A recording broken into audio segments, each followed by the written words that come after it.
इस दुनिया में केवल शक्ति का होना ही बड़ी बात नहीं होती। वास्तविक महत्व इस बात का होता है कि उस शक्ति का उपयोग किस प्रकार किया जाता है। बहुत वर्षों पहले एक घना और जीवन से भरपूर जंगल हुआ करता था। चारों ओर हरियाली थी और प्रकृति अपनी संपूर्ण सुंदरता में मुस्कुरा रही थी। उस जंगल का केवल एक ही राजा था, वीर सिंह, एक अत्यंत शक्तिशाली सिंह।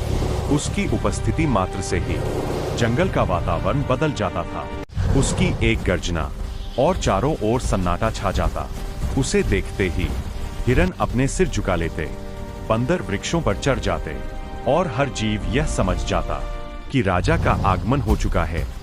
वीर सिंह शक्तिशाली था, परंतु उसकी शक्ति के साथ साथ उसके हृदय में अहंकार भी घर कर चुका था।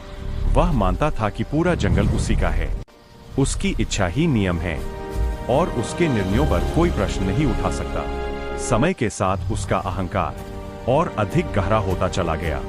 वह बिना आवश्यकता के शिकार करने लगा, कमजोर प्राणियों को डराने लगा, केवल इसलिए क्योंकि उसके पास शक्ति थी। एक दिन एक वृद्ध हाथी उसके सामने आया।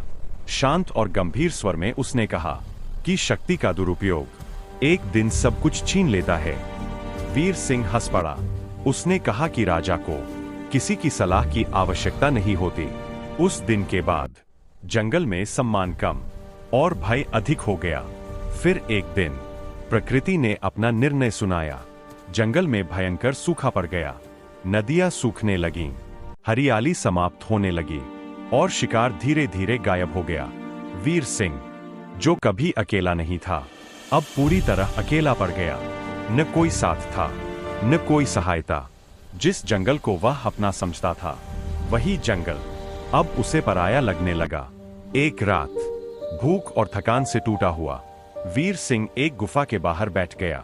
उस रात उसकी आंखों में अहंकार नहीं था, केवल प्रश्न थे। तभी एक छोटी सी लोमड़ी ने कहा कि शक्ति तभी तक उपयोगी होती है जब तक साथ देने वाले हों। वीर सिंह मौन रहा।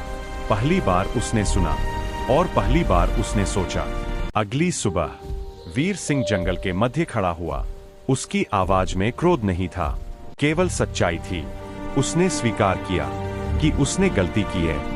उसने अपनी शक्ति का दुरुपयोग किया। उसने सभी से क्षमा मांगी। कुछ क्षणों के लिए पूरा जंगल